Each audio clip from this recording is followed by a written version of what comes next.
Sometimes it's nice to embark on a long, detailed journey of a project, and sometimes you just want to make something quick. You can make one of these little bird's nests in about 15 minutes and the whole necklace in under half an hour. Hi there, Sandy here. Welcome to another jewelry tutorial at keepsakecrafts.net. So one of the things that makes these projects go so fast is starting with some of this. This is pre-made beaded chain.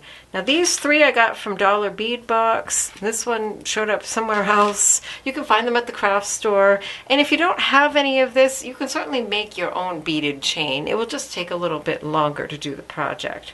But this is a great start because you have a nice variety of different shapes and colors that look good together. Then you can start to build your project from there. So the first thing we're going to do is make our little nest, and for that you'll need some wire. This one is just some colored craft wire. This is silver plated wire. I would suggest that you start by practicing an inexpensive craft wire. That's just what I'm going to use here. It's 20 gauge. You can try 18 or 22. You could even make it really small and make little earrings. Lots of variations. You'll need something round and tapered to build your nest on, and this really couldn't be simpler. It will take about 1.25 yards to do a nest like I'm going to show you. I would suggest you just work right off the spool or pile, whatever. If you have a ring mandrel like this is fantastic. If you don't have a ring mandrel like this, you can buy a more inexpensive one out of plastic, and many of the craft stores have these too in the jewelry areas. I just numbered mine. It's just a round mandrel, and you can use something like this. So I'm going to start at a size 10, which is about 3/4 of an inch in diameter, or 18 millimeters on this one. And all you're going to do is about 6 wraps right around that spot. That's all there is to it.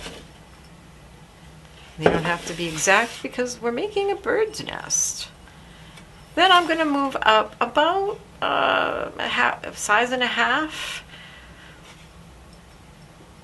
to just a little bit smaller and make another 6 wraps. Then cut your wires so you have about 12 inches.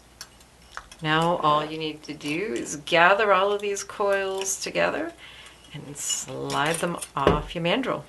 There's the beginnings of your nest. Next, just take this end and start wrapping it around these coils. Now my first thought when I was designing this project was to make kind of a bowl shape with wire. So that was why I pulled out the tapered shapes to wrap around. My thought was that you would make several wraps, each getting smaller and smaller, but I found it wasn't necessary. This one has 24 wraps on it, and it really is just too big and kind of clunky. Now you can do this in a minimalist way and have just a couple wraps, but what I like to do is go a little organic with these. I think it lends to the feel of a bird's nest. So you can take them and you can use your fingers or a tool.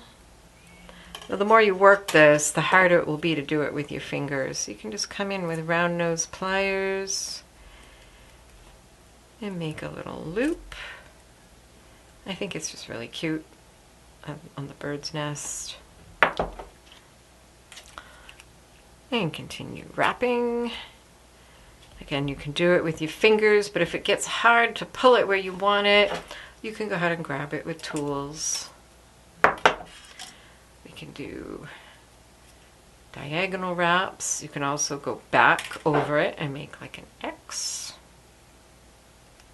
These don't have to be pulled super tight.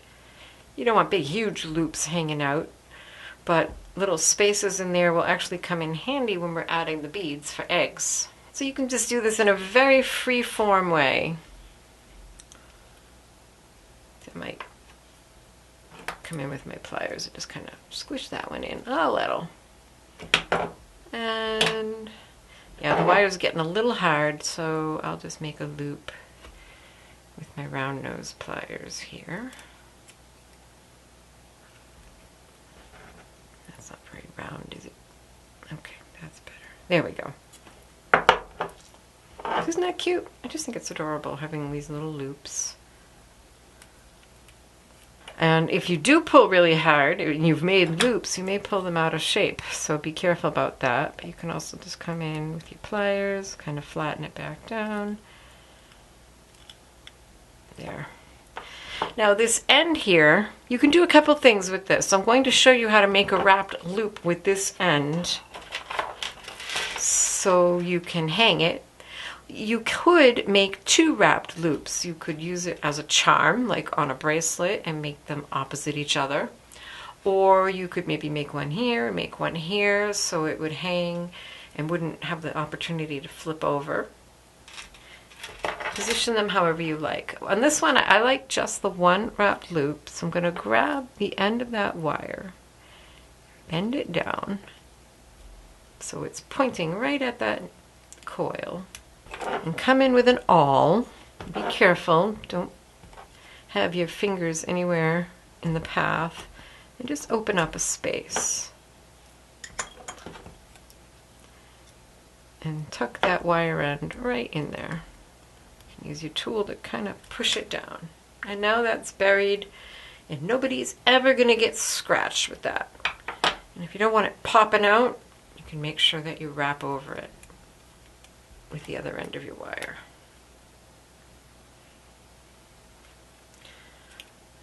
Once you have all the coils and loops you want, I just want to pull that, I don't want to leave that big thing right there. Although you certainly could skip making the wrapped loop and just leave pieces like this that you could put jump rings through. So to make the wrapped loop, you do it pretty much the same way you would anytime you make a wrapped loop. Just going to bring the wire to where you want it to be. Use chain nose pliers to give it a bend. Use round nose pliers to wrap that, to make that loop.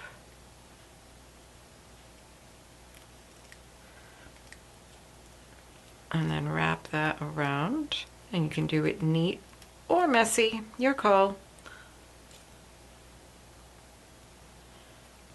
Position that so that's facing the direction you want. Now remember the wire came up from this side, so I'm going to bring this leftover bit just down around the other side so that it keeps this, because otherwise this will kind of flop over like that, which you don't want.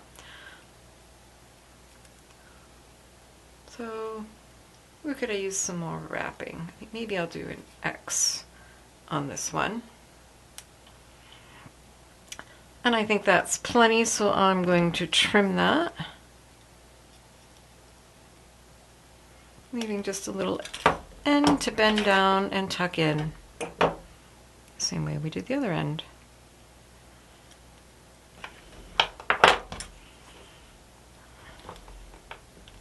Again, watch where your fingers are, don't put them behind the awl. There. And there's a little nest. And what's a bird's nest without a few cute little eggs in it? And these are some 8mm faceted beads. You can use any beads you want. For this one, I used 6mm beads, and I ended up using 8 to fill in the whole thing. This one has, I think, 5x7 pearls, which I think are really cute because they are actually like egg-shaped.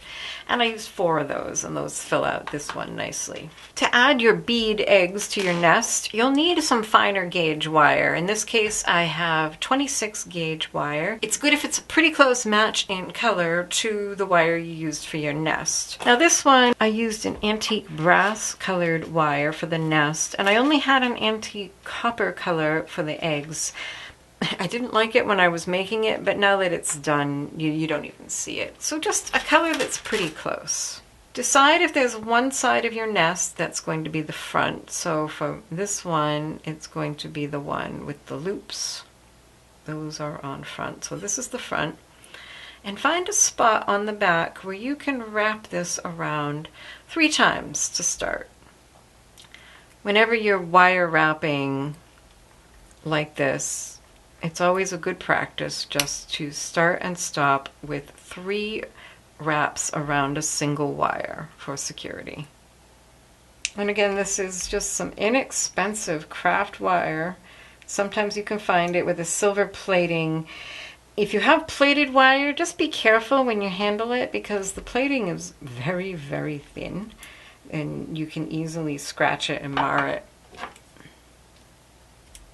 So I'm going to trim that third wrap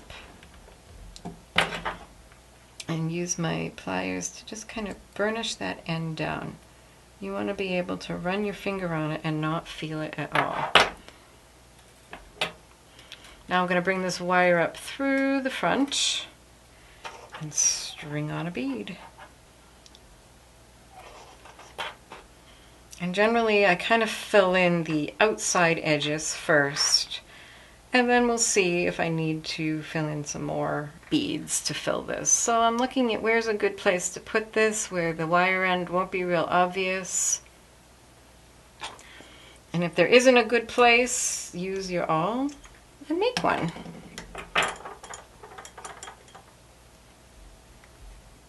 Careful when the wire tries to loop on itself, because if you let it kink, that creates a weak spot and it may break the next time you try to tug on it. And see how that bent there? That's because what you want to do is not what I did, but you want to make sure your bead stays right up where you started, so right next to that initial coil. Then pull your wire through, and that way it'll position it pretty much where you want it. Now if you need to, you can travel on the back to get to another spot to add your next bead. I don't need to do that just yet.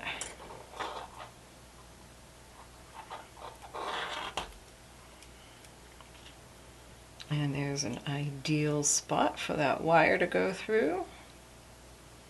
And I'm going to hold this bead in place. I'm going to untwist that loop so it doesn't kink on me. And if you need to use pliers and not your fingers, then go ahead. I could travel up that and wrap a few coils around it. I might do one wrap around it. Yeah, see that? If you pull that tight, it's just going to make a weak spot in your wire. Actually, adding the beads for the eggs takes about 10 minutes, I found. It only took, I timed it. It took about 3.5 minutes to make a wreath, 2 minutes to make a wrap loop, and about 10 minutes to add, well, the 8 beads on this one. And because they're on wire, you can kind of move them about and reposition. And odd numbers are best, so I think I need to go find one more bead to put on here. So I've got one more in this color. It's a little smaller, but I think it'll be fine. And I just want to tuck it in there. So I think I want to kind of come up from in the middle here. I'm just going to fish my wire down in that space and then come up from the middle so that uh-oh. I obviously had too many little bends in my wire, and I'm going to leave that in so you can see what to do. What you'll have to do is probably take off the last bead you put on. And then take that wire end. I'm just trying to straighten it out so I can work with it. I'll work from the back. And I'm just going to wrap it around here 3 times to finish it. And then I'll start a new wire, probably in the same place, or now I have the opportunity to start it someplace else. So there's an example for you of why you shouldn't let it kink and bend like that, because it does create a weak spot. And now I'm back to where I was. I did just wrap those 2 ends, the new end and the broken end, on the same wire, threaded my bead on again.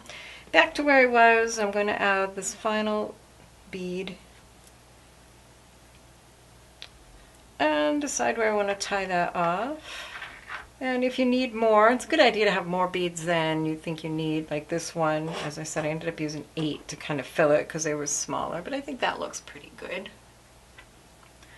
So I'll tuck this wire maybe down here. Wrap it 3 times. Now, if you find you're not happy with the way the wires look, you can actually kind of shove them out of the way. So like this one here that's showing, just careful that you're not going to scratch the coating of your bead. There you go. See, I just tucked that out of the way and you hardly even see it. And I may do that to a couple of the others. See, just tuck it right out of the way. Or if you want one of the beads to pop up again, you can do that. And there's your pendant. Once you have this focal part of your necklace made, now you have a few design decisions to make. You could take your beaded chain, fold it in half, and just link the pendant from there, right from the center.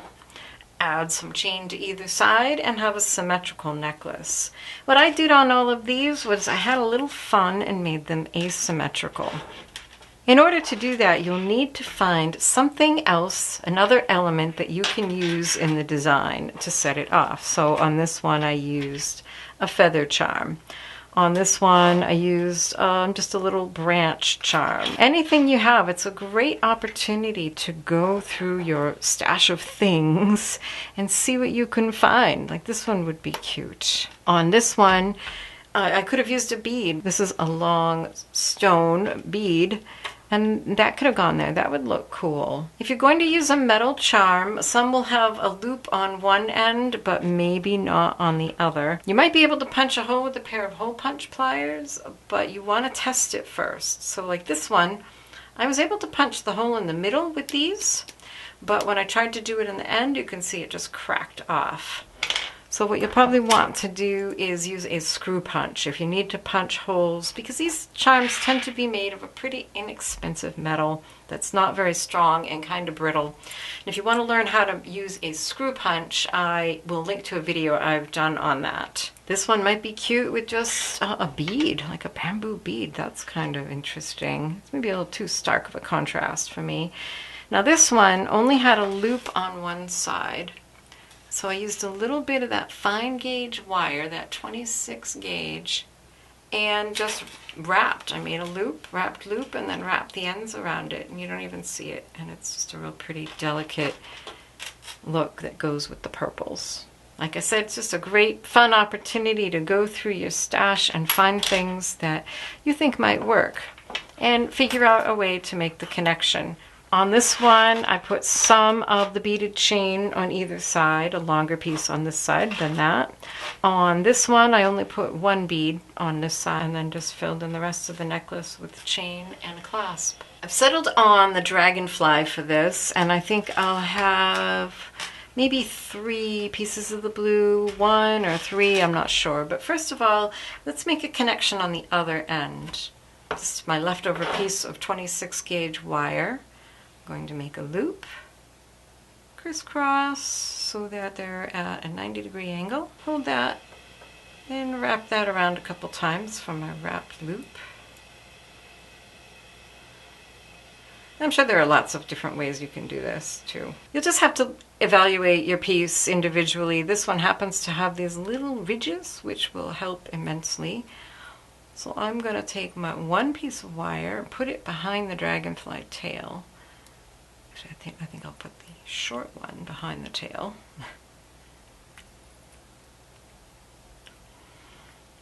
Put that loop where I want it to be. Okay, and now this piece I'm just going to use to wrap. You might have to wrestle that back where you want it to be.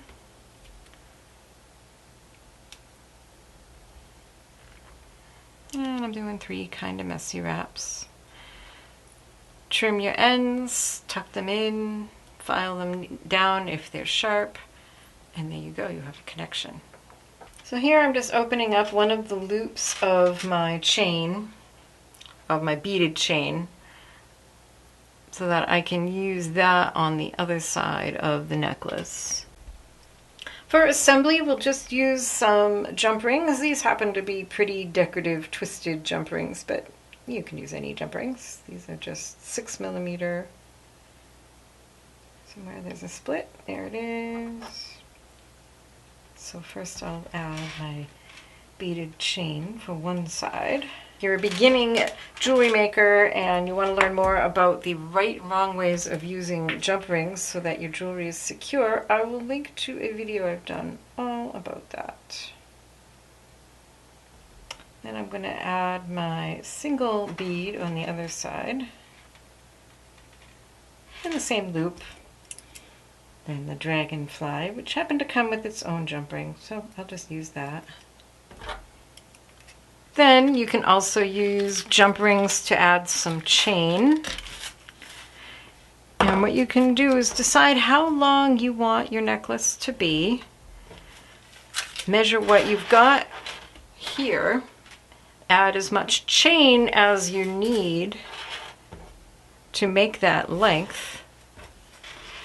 One end goes here and the other end goes here. Use jump rings to do that. Now this is the total length I want it to be, and right here I can either twist apart a link or cut it apart, depends on the size of the links and if they're soldered. Then add a clasp to one side and a jump ring to the other, and the necklace is finished and it's exactly the length you want. I hope you enjoyed this project and that you give it a try. Here's a little behind-the-scenes peek of me trying to take photos of the jewelry with my handsome photographer's assistant, looking kind of scary and dangerous. I mean, look at that face. He's just daring me to take those away from him. And those claws. Yay. Would you chance it? Happy creating.